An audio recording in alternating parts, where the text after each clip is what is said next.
चला बघूया आता मार्केटमध्ये आपल्याला उद्या कशा पद्धतीने वर्किंग करायचं आणि मार्केट कसं राहू शकतं. तर एक्झॅक्टली बघा, आपण आधीच डिस्कशन केलं होतं की मार्केटनं जर समजा 25,035 जर क्रॉस केलं तर तुम्हाला कॉल साईडला रॅली मिळू शकते. प्लस आपण हे पण डिस्कशन केलं की होतं की फ्लॅट ओपन झाला तर तुम्हाला इथं पण रॅली येऊ शकते आणि इथून तुम्ही कुठला बघू शकता. मार्केटनं गॅपअप थोडं ओपन केलं, पण गॅपअप ओपन नंतर आपला व्ह्यू थोडं जरासं फेल केला.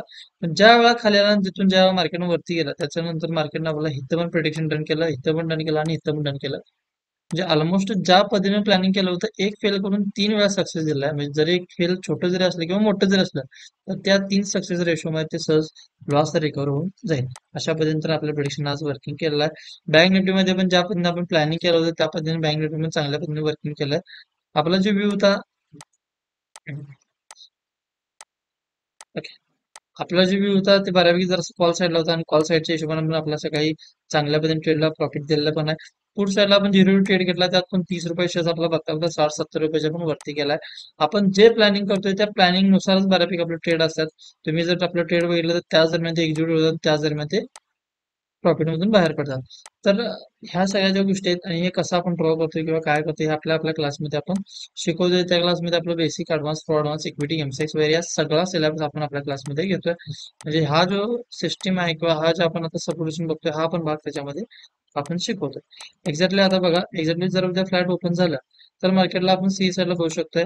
शक्यता अशा आहे की ह्या जो रिव्हर्सल आहे आणि हा रिव्हर्सल जर उद्या मार्केटने जर कंटिन्यू ठेवला तर तुम्हाला 24,958 नंतर जर मार्केट खाली क्रॉस केलं तर तुम्हाला डायरेक्ट 24,856 आणि डायरेक्ट 24,500 पण एका दिवसात पण दिसण्याचे चान्सेस आहेत. पण अजून पण असं आपल्याला इंडिकेट होत नाही की मार्केटमध्ये सेल चाललाय. आपण आहे तसं जरा कंटिन्यू कॉल साईडला थांबू शकतोय.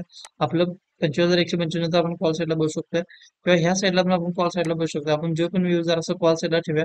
उद्या जर मार्केटनं खाली जर ब्रेक केलं ह्या लेवलच्या खाली तरच, अन्यथा आपण जरासं कुठला अवॉइड म्हणजे करूया आणि त्याच्यानंतर आपण फक्त कॉलचा विचार करूया. ओके. त्याच्यानंतर आपण बघूया बँक निफ्टीमध्ये कशा पद्धतीने वर्किंग करायचं, बँक निफ्टी कसं राहू शकते. तर बँक निफ्टी ऑलरेडी आहे सपोर्ट झोनला आणि मार्केट इथून वरती रिव्हर व्हायलाच पाहिजे. जे एक्झॅक्टली फ्लॅट ओपन जातो वरती क्रॉस करायलाच पाहिजे. इथून तुम्हाला डायरेक्ट 51,398 पर्यंत दिसून येऊ शकतं आणि ह्याच्यावरती पण मार्केट 51,599 त्याच्यानंतर 51,888 हे लेवल दिसू शकते. सगळ्यात जास्त सेलर्स येणार ते म्हणजे 50,955च्या खाली. एक तर इथं पण टार्गेट येऊ शकते आणि इथून परत मार्केट रिव्हर्स वरती जाऊ शकतं. अजून तर बँक निफ्टीमध्ये सेंटिमेंट असं काही नाही की मार्केट खाली येऊ शकतं. जे पण आहे ते सेंटिमेंट सी साईडलाच आहेत. त्यामुळे आपण सी साईडलाच वर्किंग करत राहणार आहोत.